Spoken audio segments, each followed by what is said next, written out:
Good morning and welcome back to my channel. So today we're going to be doing a brick. If you don't know what a brick is, it's basically like the name.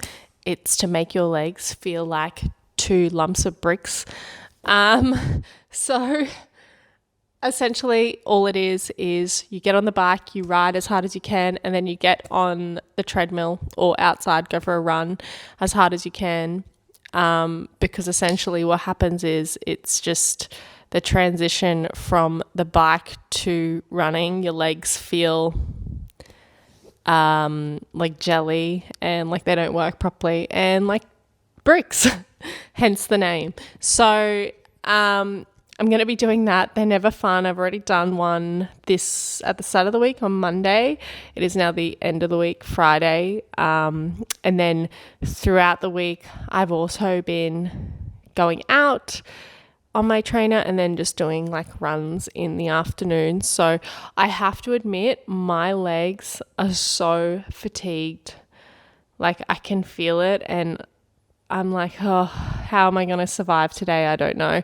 So what I'm actually going to do first is I'm probably going to do a bit of yoga to help stretch out my muscles because everything feels tight. I might get on the roller or use my massage gun to kind of loosen my muscles up because my legs essentially just feel like slabs of concrete. Like they do. So we'll see how I pull today off. Anyway, let's do a break.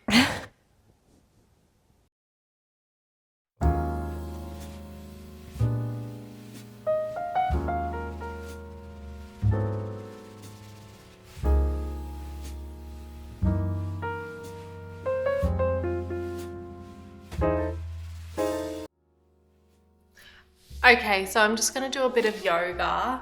I'm not going to do a long session, probably like 15-20 minutes of just deep stretching. I always find yoga to be so relaxing, and I mean it's kind of like it's strength. Obviously you work on your strength, but I don't know, it always just feels like so good to stretch your body out and you realize how tight you are and how inflexible you are. So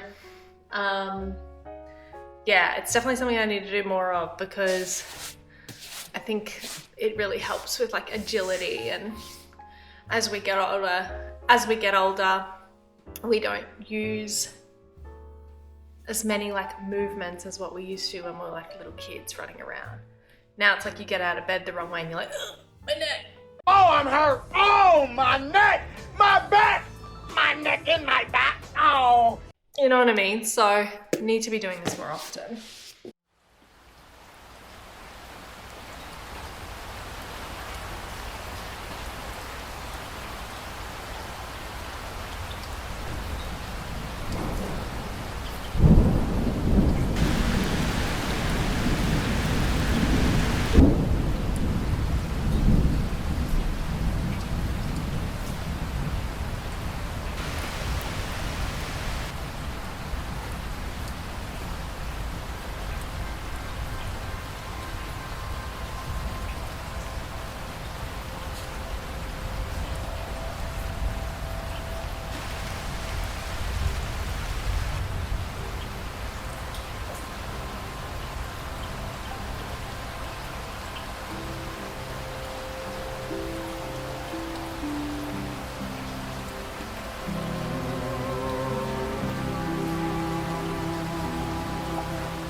I just want to start off by saying for the ride, I just did, I think it was about 35 minutes on the trainer, and I just picked a course that was mainly zone 4, so I was pushing myself but not necessarily redlining throughout the ride.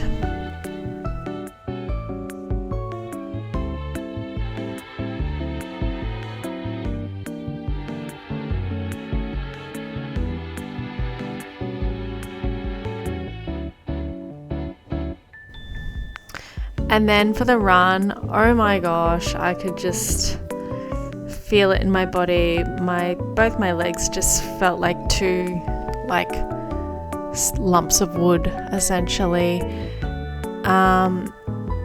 It was actually pretty grueling. So I ran for half an hour, and honestly, I don't feel like the heaviness went away. The whole thing was incredibly grueling and mentally challenging, really mentally challenging. Yeah.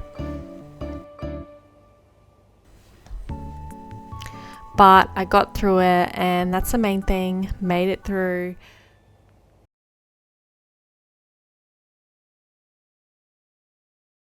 Well, hello. I thought we could have a little chat about what I like to do to recover post working out. So one of the first things that I like to do is stretch. I mean, I think that's a pretty obvious one, but unfortunately a lot of us don't do that. We don't actually look after ourselves post-workout. We don't stretch out our muscles. Another thing is getting on my roller and really getting in there and rolling out my legs, because generally they're what's, been worked the most.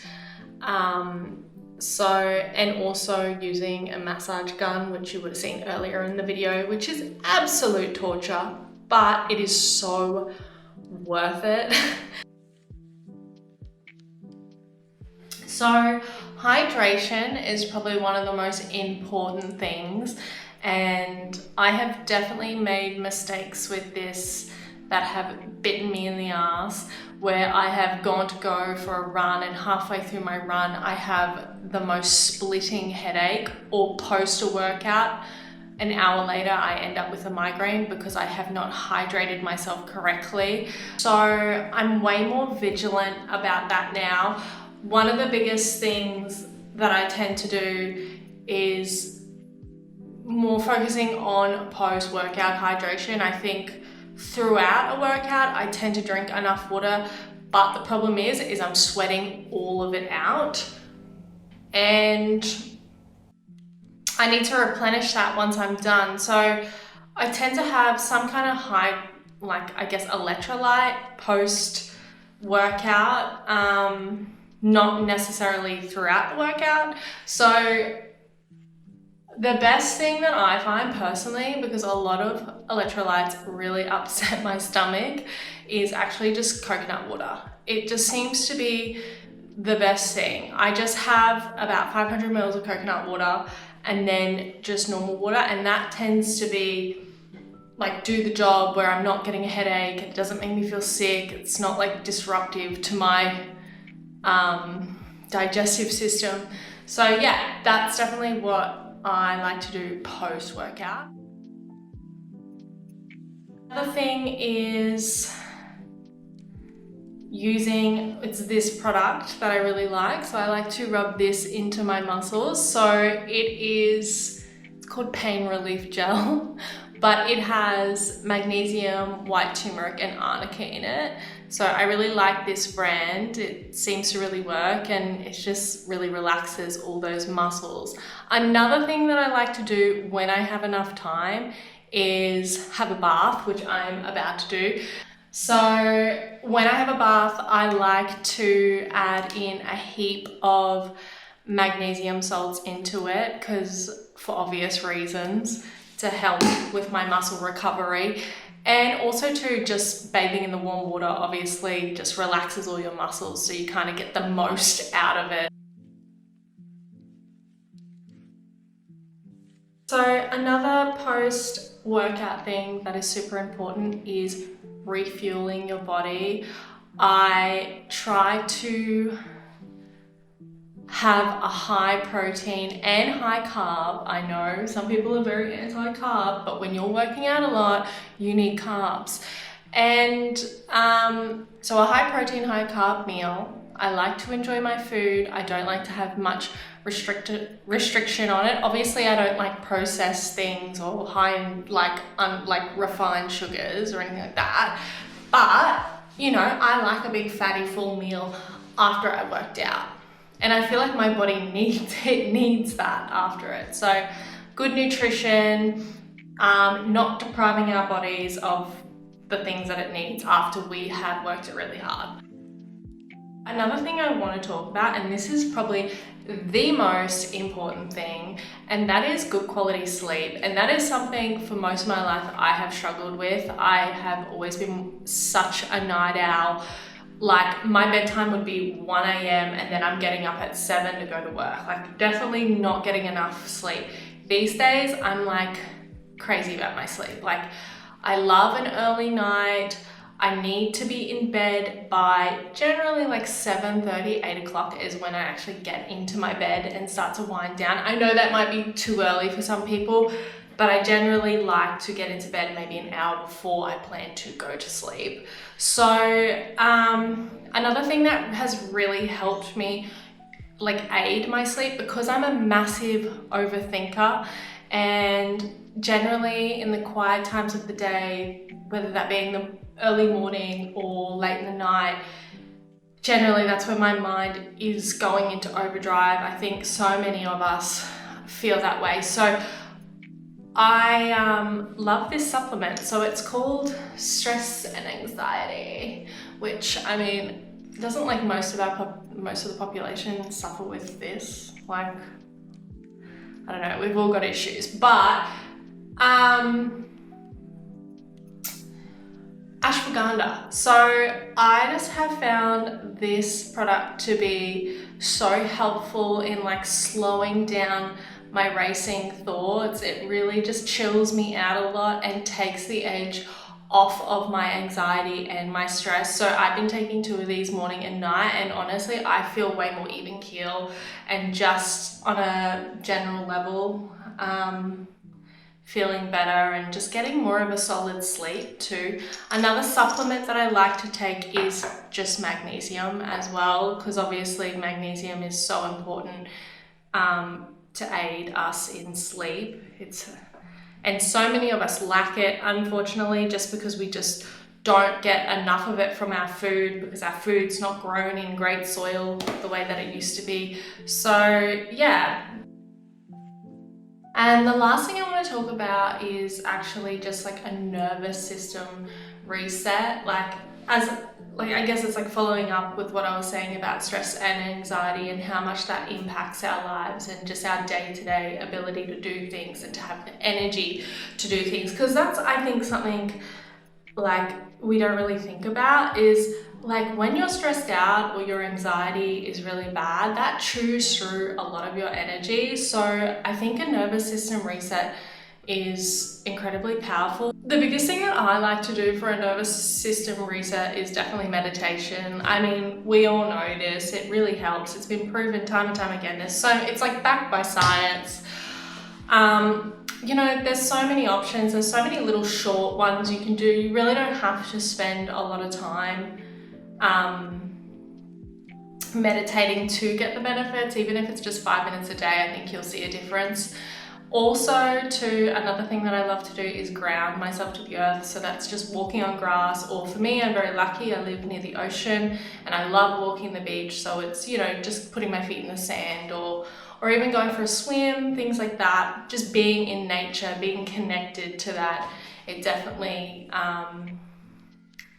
you know, changes the way that we feel. I know it does. I think everyone can agree that when they're in nature, they feel at peace. So so I think these are a few things that I like to do to recover. They're things that I have to do so I am able to have the energy to work out, or the mental space to work out.